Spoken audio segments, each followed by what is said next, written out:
सबसे बड़ा धनुर्धर। बहुत सी तीरंदाजी प्रतियोगिताएं जीतने के बाद एक नौजवान तीरंदाज खुद को सबसे बड़ा धनुर्धर मानने लगा। वह जहां भी जाता लोगों को उससे मुकाबला करने की चुनौती देता और उन्हें हरा कर उनका मजाक उड़ाता।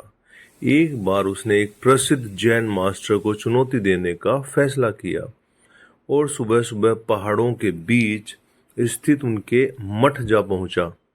मास्टर, मैं आपको तीरंदाजी मुकाबले के लिए चुनौती देता हूं, नवयुवक बोला। मास्टर ने नवयुवक की चुनौती स्वीकार कर ली। मुकाबला शुरू हुआ।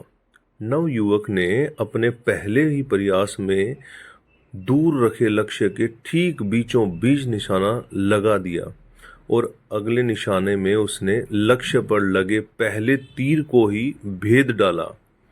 अपनी योग्यता पर घमंड करते हुए नवयुवक बोला, कहिए मास्टर, क्या आप इससे बेहतर करके दिखा सकते हैं? यदि हाँ तो करके दिखाइए, यदि नहीं तो हार मान लीजिए। मास्टर बोले, पुत्र मेरे पीछे आओ। मास्टर चलते चलते एक खतरनाक खाई के पास पहुंच गए। नवयुवक यह सब देखकर घबरा गया और बोला, मास्टर, ये आप मुझे कहाँ ले आए हो? मास्टर बोले, घबराओ मत पुत्र, हम लगभग पहुंच ही गए हैं। बस अब हमें इस जर्जर पुल के बीचों बीच जाना है। नवयुवक ने देखा कि दो पहाड़ियों को जोड़ने के लिए किसी ने लकड़ी के एक कामचलाऊ पुल का निर्माण किया था और मास्टर उसी पर जाने के लिए कह रहे थे।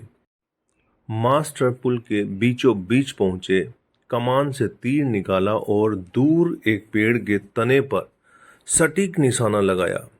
निशाना लगाने के बाद मास्टर बोले, आओ पुत्र, अब तुम भी उसी पेड़ पर निशाना लगाकर अपनी दक्षता सिद्ध करो। नवयुवक डरते डरते आगे बढ़ा और बेहद कठिनाई के साथ पुल के बीचों बीच पहुंचा और किसी तरह कमान से तीर निकालकर निशाना लगाया, पर निशाना लक्ष्य के आसपास भी नहीं लगा। नवयुवक निराश हो गया और अपनी हार स्वीकार कर ली। तब मास्टर बोले, पुत्र, तुमने तीर धनुष पर तो नियंत्रण हासिल कर लिया, पर तुम्हारा उस मन पर अभी भी नियंत्रण नहीं है जो किसी भी परिस्थिति में लक्ष्य को भेदने के लिए आवश्यक है।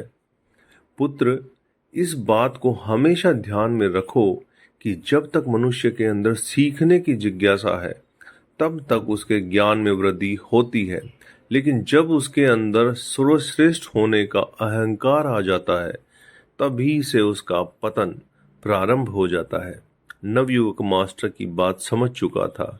उसे एहसास हो गया कि उसका धनुर्विद्या का ज्ञान बस अनुकूल परिस्थितियों में कारगर है और उसे अभी बहुत कुछ सीखना बाकी है। उसने तत्काल ही अपने अहंकार के लिए मास्टर से क्षमा मांगी और सदा एक शिष्य की तरह सीखने और अपने ज्ञान पर घमंड ना करने की सौगंध ली।